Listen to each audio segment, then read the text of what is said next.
네, 많은 복잡한 긴 규정들이 나와 있습니다. 내가 거룩하니 너희도 거룩하라.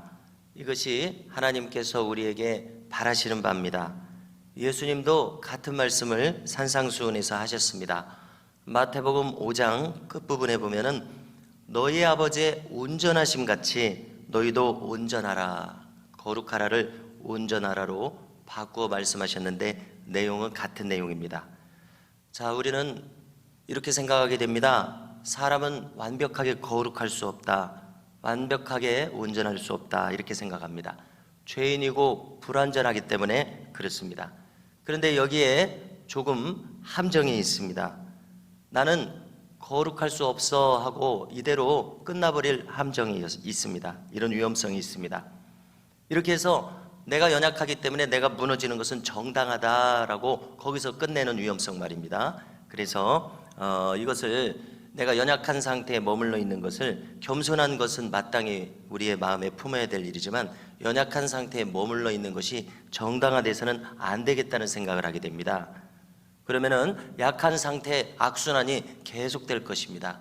우리가 능력 있는 강한 용사, 강한 십자가의 정병이 되어서 어둠의 영이 감히 우리를 덤비지 못할 정도로 그렇게 권능 있는 제자로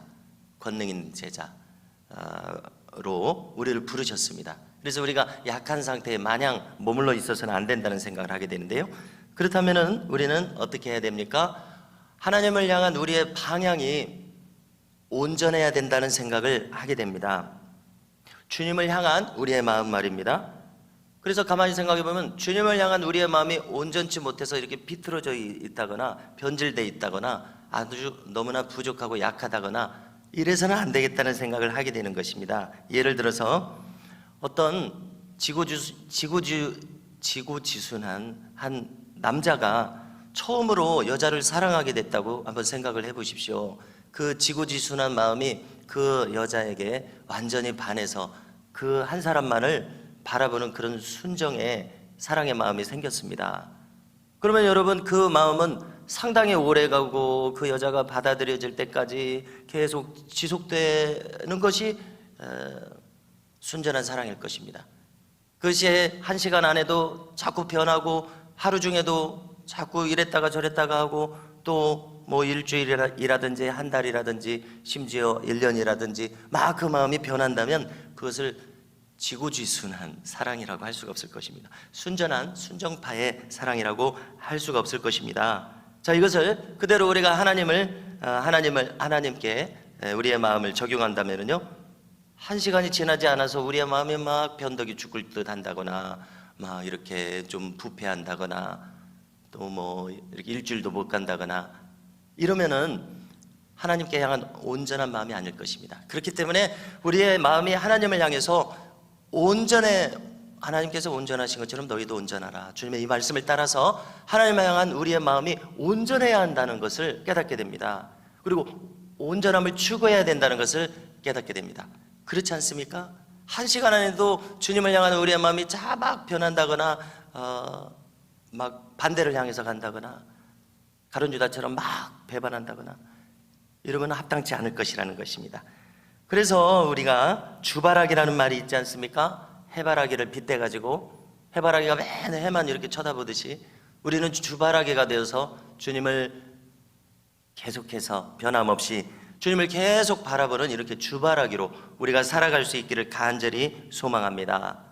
그래서 우리가 미담교회에서 함께 신앙생활하면서 주변을 다 둘러봐도 이 권사님도 이 장로님도 이 집사님도 주바라기로 살아가고 있는 모습을 우리가 발견하게 돼서 나도 그 영향을 받아서 우리 모두가 가능하면 100%의 교우들이 전부 다 이렇게 일편단심으로 주바라기로 살아가는 이런 교회가 되면 얼마나 좋겠습니까? 할렐루야. 이러한 교회로 우리가 인도받기를 간절히 소망합니다. 이렇게 순전한 마음으로 우리 교회가 한 달, 두 달, 1년, 2년 계속 진행된다면 주님의 장중에 붙들려서 아름답고 귀하게 사용될 줄로 믿습니다. 그렇다면 우리의 방향이 주님을 향해서 온전해야 함을 이렇게 깨닫게 되는데요, 그렇다면 이렇게 우리의 방향이 온전할 때 우리는 비로소 거룩을 추구하는 사람, 추구할 수 있는 사람이 된다고 믿습니다. 오늘 내용은 많은 것이 지금 여기 나와 있습니다. 자, 그런데 한마디로 요약한다면은 매사에 여기 뭐 어떤 짐승들을 보건 간에 이렇게 날이 서 있어 가지고요, 바울의 표현대로 근신하고 깨어있는 마음이 되어 가지고요, 이 짐승이 거룩한지 거룩하지 않은지, 그러니까 정한지 부정한지 물에 닿았는지 어쩐지 이것이 날이 서 있어 가지고 분별을 한다는 것입니다. 신경쇠약처럼 강박증에 걸려서 이렇게 막 쫓기는 그런 마음이 아니라 날이 서 있어서 깨끗한 마음으로 사사건건 올바르게 분별할 수 있는 그런 마음 말입니다. 그래서 이 내용을 통해서 우리가 어떤 마음으로 살아가야 한다는 것을 깨닫게 되냐면요, 매사에 어떤 분을 만나든지 어떤 말을 하든지 어떤 행동을 내가 해야 하든지 우리 가정에서 교회에서 또 일상생활에서 내가 어떻게 해야 하는지 근신하고 깨어있는 마음으로 올바른 분별력을 가지고 행해야 된다는 것을 깨닫게 됩니다.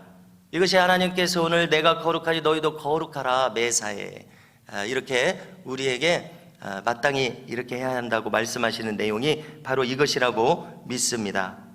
여러분, 우리의 심령이 연단되어서 이렇게 깨어있는 정신으로 살기를 하나님은 바라십니다. 내가 거룩하니 너희도 거룩하라. 이게 하나님 우리에게 바라시는 바인데요, 우리가 이 마음으로 살아갈 수 있기를 간절히 원합니다. 이렇게 해야 할 필요성이 무엇입니까? 마귀는 두루 다니며 삼킬 자를 찾는다고 하지 않았습니까? 만일 우리가 이렇게 연단되어서 매사에 확실하고 분명한 분별력, 힘있는 분별력을 가지고 있다면 마귀는 감히 우리를 틈타지 못할 것이라는 것입니다. 그래서 우리가 연약한 상태로 있을 때는 계속 우리의 마음이 마귀에게 유린당하고 내가 왜 이러는지 모르는 이런 혼란스러운, 분별되지 않은, 무분별한 이런 마음으로 계속 마귀에게 공격을 받는 위치에 있었다면 이제 우리의 심령이 연단되고 또 연단되어서 선명하고 분명하고 확실하고 그 다음에 이제 깨닫는 마음에 대해서 많은 시행착오를 겪지 않았습니까? 그래서 이제 깨어있고 근신한 마음, 날이 서 있는 마음, 우리 성경의 표현대로는 복음의 전신갑주를 입어서 구원의 투구, 의의 흉배, 또 말씀의 검, 믿음의 방패, 또 진리의 허리띠, 평안의 복음에 예비한 것으로 신을 신고 이렇게 완전 무장되어 있다면 마귀는 우리를 틈타지 못할 것이라는 것입니다. 할렐루야. 이처럼 우리가 승리하는 자, 이긴 자로 살아가는 놀라운 은혜가 우리에게 있기를 간절히 소망합니다.